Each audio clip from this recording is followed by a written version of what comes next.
my channel or welcome back to my channel. My name is Mouse, sometimes Andy, and I talk about books and book-related things, and today I am giving you my March TBR. I'm actually kind of excited for this TBR. I will be closing out some series, finally, some stuff that I've been putting off reading because it required me to read with my eyes. I think I'm finally in a position where I can start reading with my eyes again.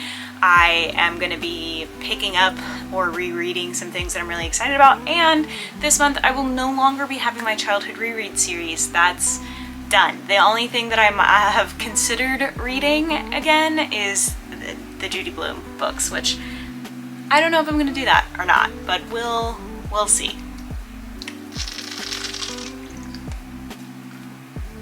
I do want to give my regular disclaimer that I do have many animals that live in this house, so if you happen to hear beeping or barking or food being eaten, etc., that I don't have any control over any of the animals in the home. So there's my disclaimer for that. Let's go ahead and talk about the books that I'm going to be reading this month. For series continuations, I am going to be reading first and foremost The Dragon of Jinsei by K.S. Veloso. This is the final book in the Chronicles of the Bitch Queen, which is a trilogy. In this finale, the Queen of a Divided Land must unite her people against the enemies who threaten to tear the country apart. Queen Talion is finally home, but the dangers she never imagined await her in the shadowed halls of her father's castle. War is on the horizon. Worse yet, her father's ancient secrets are dangerous enough to bring Jinsei to ruin. Bearing the brunt of the past and uncertain about her future, Talion will need to decide between fleeing her shadows or embracing them before the whole world becomes an inferno. Sorry, the text is really weirdly small on this right now. So for The Dragon of Jinsei, I have been putting it off because I was waiting for an audiobook to come out. I don't know when an audiobook is going to come out, so I am going to be reading it, but it is quite a large book, so it's going to take me a little while to get through it, but I'm excited about reading it. And what I really like about this author's writing is that she does a fantastic job of recapping the previous books, so I won't feel like I need to read them over again in order to understand what's going on, which is great because I have started rereading the previous books in a series in order to better prepare myself for the next book so that I don't go into it being very confused about what's going on. The next book we have is The Chariot at Dusk by Swati Tirthala. I am not going to be reading the previous books over again because I just read the book before it this month, in February, I mean. This is the finale of the trilogy.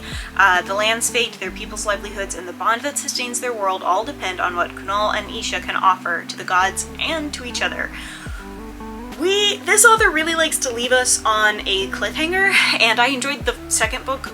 I thought the second book was okay, and then the ending I was like, alright, 5-star read. So I'm interested to see what's going to happen in this finale and how all of these pieces are going to come together, especially with the way that both the first and second book ended on such a smash. I'm like, but those ended that way because it made you want more, and I don't want to get to the last book in a series and want more. I want to feel good, like closure. That's what I want.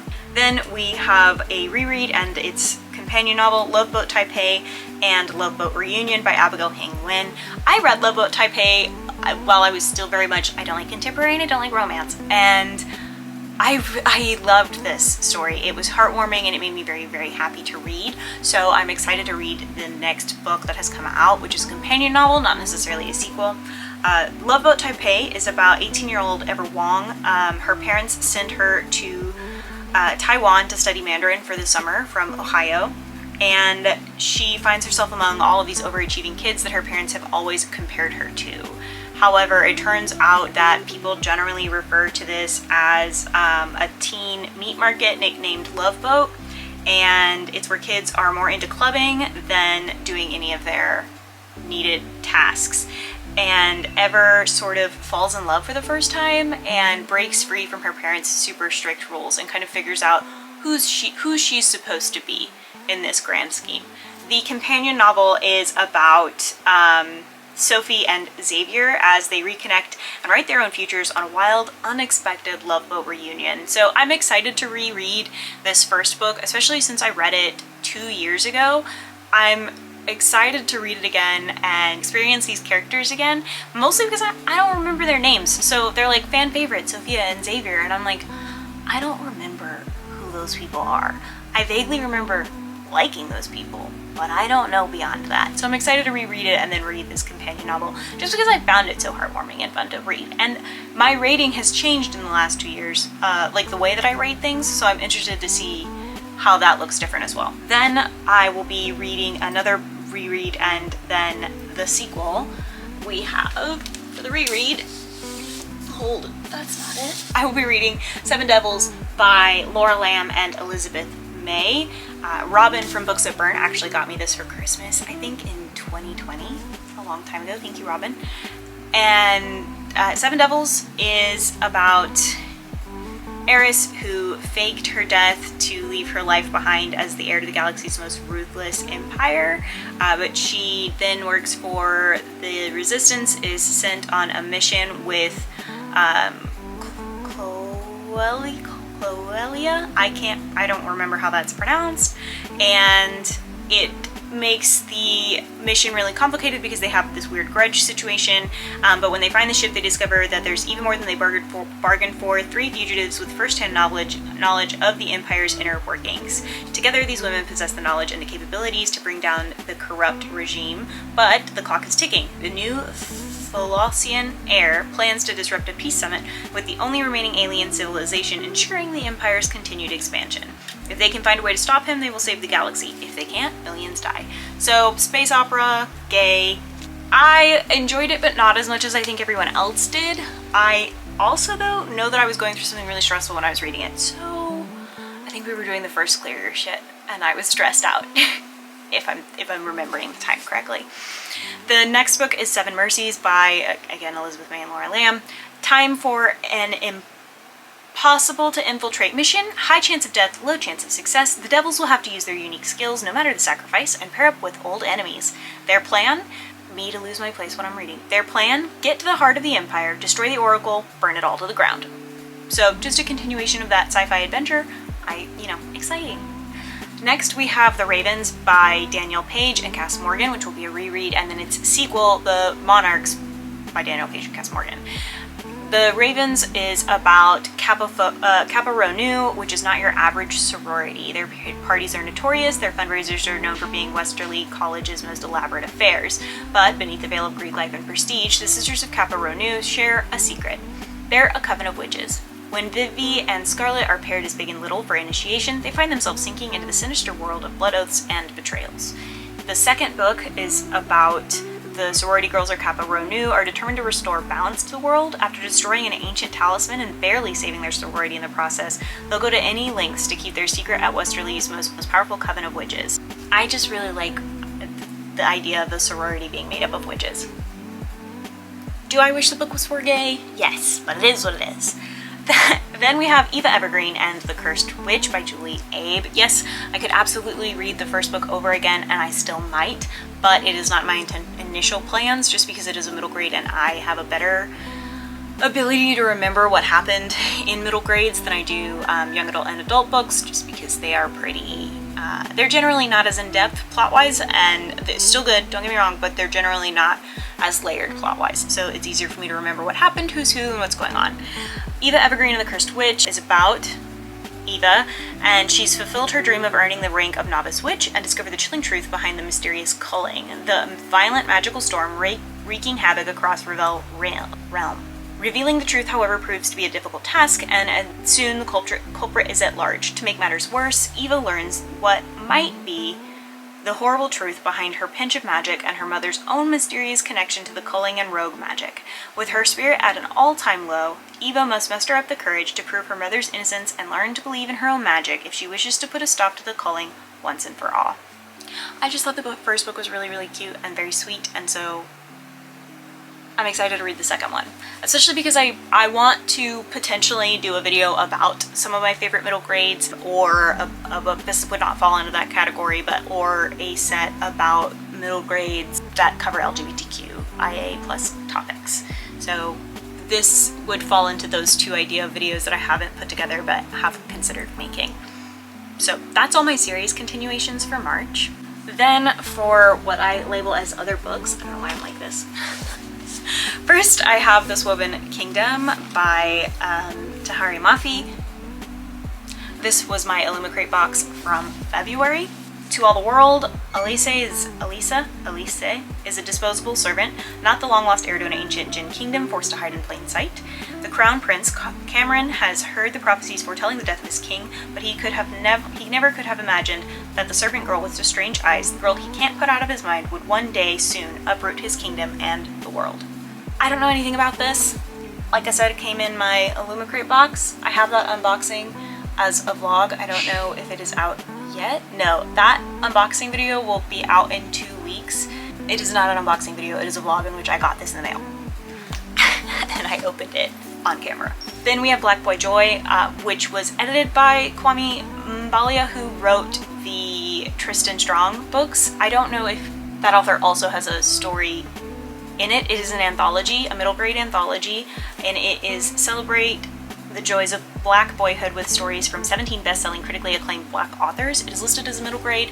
I'm just excited. I've had it marked on my TBR to read for a while, and I am excited to get to read into a middle grade anthology with diverse stories and diverse authors. I'm excited to read into this specifically. Then we have When You Get the Chance by Tom Ryan and Robin Stevenson. This is a young adult contemporary book. Mark and his cousin Talia used to spend summers together, hanging out, having fun, but then there was a big family fight, and then they haven't seen each other in years, but then their grandfather suddenly dies, and they need to drive to Ontario. So not from Canada. They need to drive to Ontario to, the more I say it, the more wrong it sounds. I don't know, do something. They are both queer, but that is all that they have in common, and when a series of complications throws everything up in the air, Mark and Talia, with Mark's little sister Paige in tow, decide to hit the road for Toronto. With a bit of luck and some help from a series of unexpected new friends, they might just make it to the big city and find what they're looking for. That is, if they can figure out how to start to see things through each other's eyes. I haven't heard anybody talk about this one yet, and so I've got it on hold at the library, and I'm really excited about reading it. Then we have The Couple Next Door by Shari LaPenny. This is an adult thriller. I like to just throw these in occasionally to mix up the bag of things that I'm reading. Anne and Marco Conti seem to have it all, a loving relationship, a wonderful home, and their beautiful baby Cora. But one night, when they're at a dinner party next door, a terrible crime is committed. Suspicion immediately focuses on the parents, but the truth is a much more complicated story. Inside the curtained house, an unsettling account of what actually happened unfolds. Detective Rosbach knows that the panicked couple is hiding something. Both Anne and Marco soon discover that the other is keeping secrets that they've had for years. Does it have great reviews on Goodreads? No, but it's a domestic thriller, so those are either you really like them or you really don't, and there's very rarely some kind of in-between for those. Next up we have Whatever the Queer Book Crew Picks. We have not done that voting yet. We have not picked a book yet for March, so Editing Me is going to be the one, hopefully, to include something here to mention what that pick of the month is, but I am now going to be trying to include that in the TBRs. I may not always have right off what book that is, like this month for example, but I will try to either edit it in here or put it in the description box. It just depends on when it happens, unfortunately, because my TBR is going to be coming out on March 1st. I have to have it edited a couple of days before that, so if it hasn't been chosen by then I will try and put it in the description box. Just that disclaimer. Then we have my ARCs. I have some advanced reader copies this month that I'm pretty excited about. That I'm pretty excited about. First we have Little Bird by Tiffany Merritt. This is an adult horror, but it also sounds like it might be on the comedy spectrum. I don't know, maybe I'm just hopeful. Freshly divorced and grieving the death of her father, Josie Laurer has caged herself inside of her home. Everything changes when Josie wakes to find a small shrub has sprouted in her otherwise dirt backyard, the morning after yet another bender. The appearance of the unwieldy growth has also heralded the arrival of a busybody new neighbor who insists on thrusting herself into Josie's life. The neighbor Josie can deal with. The talking skeleton called Skelly that has perched itself in Josie's backyard on a throne made of vines, however, is an entirely different matter. There's a reason Skelly has chosen to appear in Josie's suddenly blooming backyard and insists on pulling her out of her carefully kept self-isolation. All Josie has to figure out is what that reason is, and she has only a few days to do it, or else she might find herself on the wrong side of catastrophe. It says something about found family no matter who they are, and I'm like, is she gonna find family with this skeleton, this talking skeleton? I hope so. Then we have Primal Animals by Julia Lynn Rubin. This is a queer, I think also horror, young adult book. Arlie Gold is anxious about spending the summer at the college prep camp Rockaway, the same camp her mother attended years ago, which her mother insists will help give Arlie a fresh start and will change her life. When she's tapped to join a strange secret society, Arlie thinks this will be her shot at fitting in until her new sisters ask her to do the unthinkable, putting her life and the life of her new crush in perilous danger. The cover's also beautiful, so just very excited to read that one. Then we have The Two Wrong Halves of Ruby Taylor by Amanda Panich. This is a contemporary middle grade with some magical aspects to it as well, a magical twist essentially. Of her two granddaughters, Grandma Yvette clearly prefers Ruby Taylor's perfect and perfectly Jewish cousin Sarah. 12-year-old Ruby suspects Grandma Yvette doesn't think she's Jewish enough. The Jewish religion is matrilineal, which means it's passed down from mother to child, and unlike Sarah, Ruby's mother isn't Jewish. Which, side note, I did not know that until I was grabbing that information to tell you guys about the book, so that's interesting. But when Sarah starts acting out, trading in her skirts and cardigans for ripped jeans and stained t-shirts, getting in trouble at school, Ruby can't help but be somewhat pleased. I used to feel that way as a teenager also, or preteen. Then Sarah suddenly takes things too far, and Ruby is convinced Sarah is possessed by a Dybbuk, an evil spirit, that Ruby may or may not have accidentally released from Grandma Yvette's basement.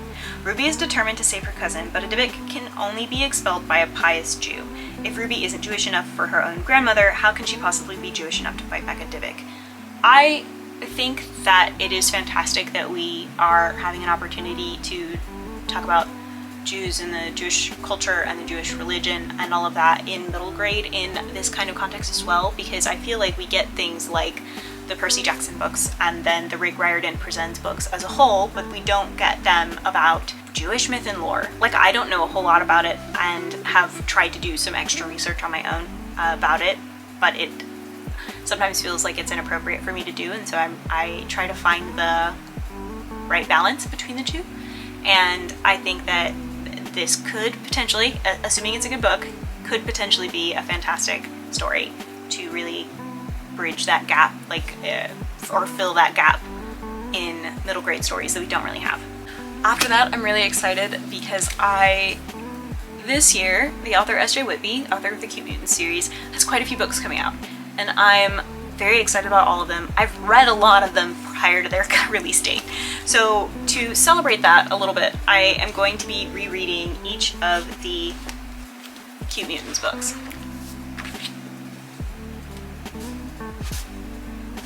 This is also in preparation of something else, but I can't tell you what it is. Okay, thanks, bye. So if you don't know what the Cute Mutants is about, the books cover this vast journey experience of Dylan Taylor and Danny, whose last name I can't think of right now. Does it tell me on the back of one of these? No.